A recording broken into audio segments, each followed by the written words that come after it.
Hello and how's it going? Welcome to the channel. Zach D Productions here, and I'm here for another throwback list video for you guys. Now for this list, I'll be going over, in my opinion, some of the best rock and metal albums of the year 2007. Now I think 07 was a decent year for rock and metal music, and this list is in no particular order, so let's go ahead and get started. So the first album here is from the band Dream Theater, who is probably my favorite band in the progressive metal genre, and the album that they've released in 2007 is their album Systematic Chaos. And a lot of fans either say that this is the worst Dream Theater album or one of their worst. For me, I'm not sure if I would agree with that.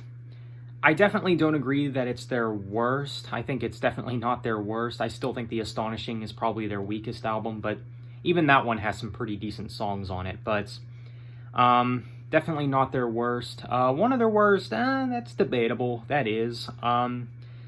Because at the time, you know, the effort wasn't all there. Because, you know, before this, you had albums like 6 Degrees of Inner Turbulence and Train of Thought and Octavarium, which were all very, very strong albums. And then you go to this, and it's like, what happened? Still a very strong album, I think, but it just doesn't have that same effort, I think.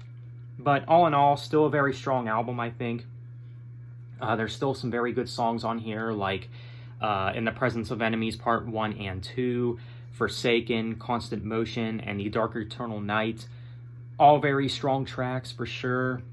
But yeah, there's some heavy stuff on this album as well. You could say this is one of Dream Theater's heaviest albums. But yeah, I think the album is good. You could say it's kind of underrated too. So yeah, that's an album that I definitely wanted to mention for this list. So this next album up is by the band Megadeth. Definitely one of my favorites in the thrash metal genre. So the album that they came out with in 07 is their album United Abominations. And, you know, there's some kind of mixed opinions on this album. I know people that love the album, and I know people that don't like the album. They say it's one of their weakest. For me, I'm kind of more in the middle. I definitely don't think this is their weakest, but it's definitely far from one of their best, for sure. But, you know, there's some pretty good songs on here, of course, like Sleepwalker, Gears of War. And as for the alternate version of the song A Tout Le Monde that has a guest singer on it, I think this song is alright. I definitely prefer the original A Tout Le Monde, but this version ain't too bad. But yeah, United Abominations by Megadeth, pretty good album. Again, not one of their best, but I still think it's pretty good for what it is. So next, this album here is by the band Demon Hunter, and this is the album where I guess you could say they were at their peak popularity-wise, because I feel like in the late 2000s, early 2010s, this is when this band was, you know, a lot more successful, a lot more popular. And this was at a time when Demon Hunter was touring with, you know, much bigger names in rock and metal. Nowadays, not so much. I mean, they definitely used to be a lot more popular than they are today. I mean, they still have their fan base, don't get me wrong. But I don't know, I just feel like, you know, the popularity was more relevant then. And maybe that has a lot to do with the whole Christian metal scene being very popular back in the day, like back in the late 2000s, early 2010s. But anyhow, the album that they released in 07 is their album Storm the Gates. And yeah, this is an album where they really skyrocket, you could say. Now, I would say that, I guess, solidified with the Triptych album. That's the album where they really started to, I guess, get on the map, but they, I guess, furthered that with this album. Now, I know people that say that this is their favorite Demon Hunter album, or they say it's one of their best. For me, I'm not sure if I agree with that. It's definitely not my personal favorite Demon Hunter album. I do like it, though. I think it's a very good album, though. I mean, you do, of course, got really great songs on here, like the title track, which starts off this album. It's real heavy, probably one of their heaviest songs. Lead Us Home, Fading Away, which is one of their singles.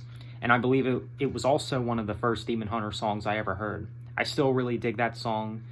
And of course, Carry Me Down, which is one of their ballads. It's more emotion-driven. Not my favorite of their ballads, but I think it's a pretty cool song, though.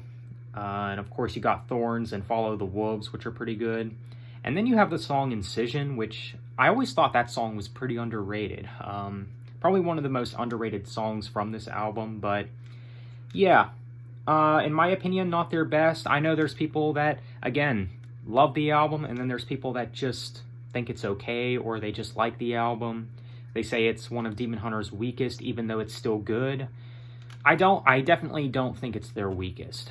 I definitely don't. This album, again, is kind of just more in the middle for me.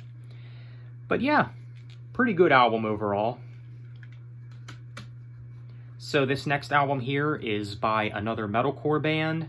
Of course, one of the legends in the genre. As I Lay Dying, one of the most notable bands in metalcore. And the album that they've released in 2007 is An Ocean Between Us.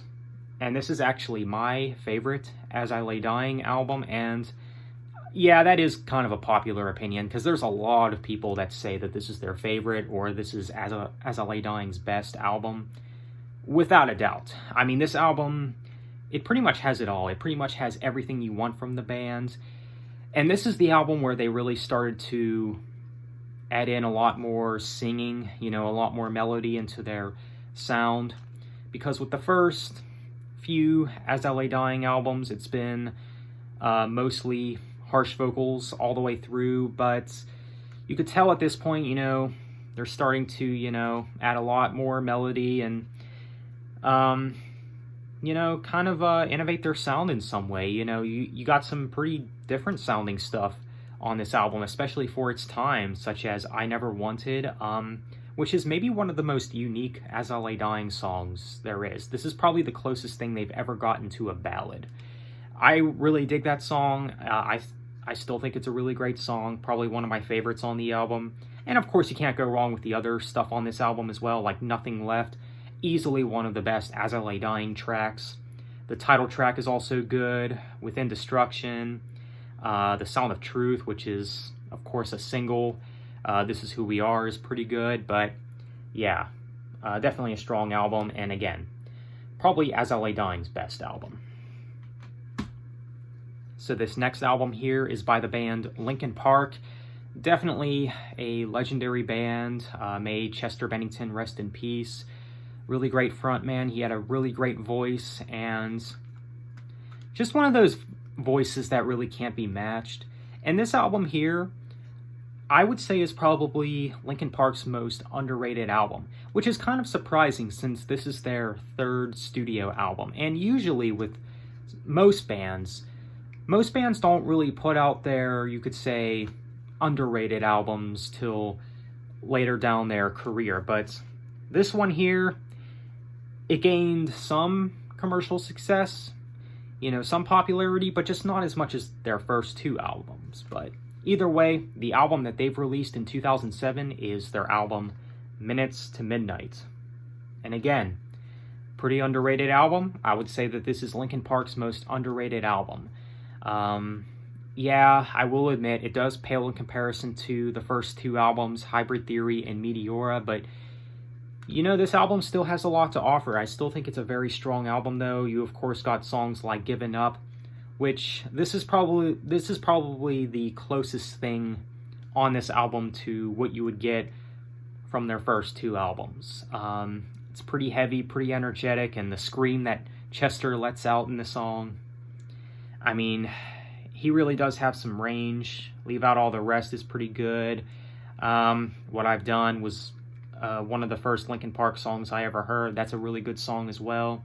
Hands Held High is a really good song. No More Sorrow. In Pieces.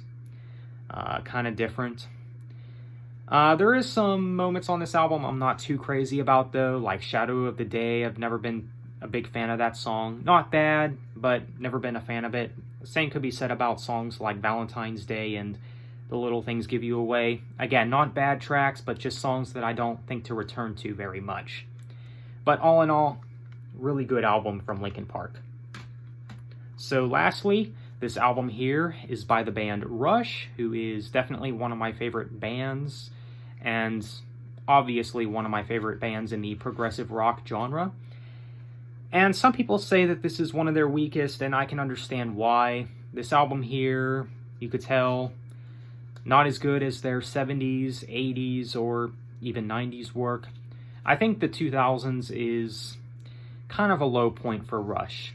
But that's not even saying much, because Rush has never released a bad album. Even the stuff that came out in this decade, I thought was really good.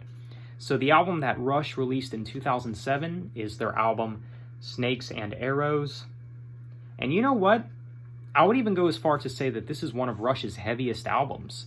And yeah, Rush's 2000s material, you can tell, it's pretty heavy. They went from being more progressive rock to more hard rock stuff. And maybe that has a lot to do with the time of when these albums came out. But there are some pretty heavy stuff on this album, like Armor and Sword. How heavy is that song? It's pretty heavy. Same could be said about Far Cry, which is one of my favorites on the album. Working Them Angels is pretty good as well. Yeah, there's some pretty good stuff on this album. Now, the second half of this album, I will admit, not as good as the first half of this album, but, the album, it's pretty good. I mean, it's definitely not one of their best, but I still think the album is pretty good for what it is. So there you have it. That is my list of some of the best rock and metal albums of the year 2007. Let me know what you guys think. What albums would you throw on a list of 2007? Feel free to let me know. What did you think of this list? So with that being said, be sure to leave a like and subscribe if you haven't already. Thank you for watching. Have a nice day and take care.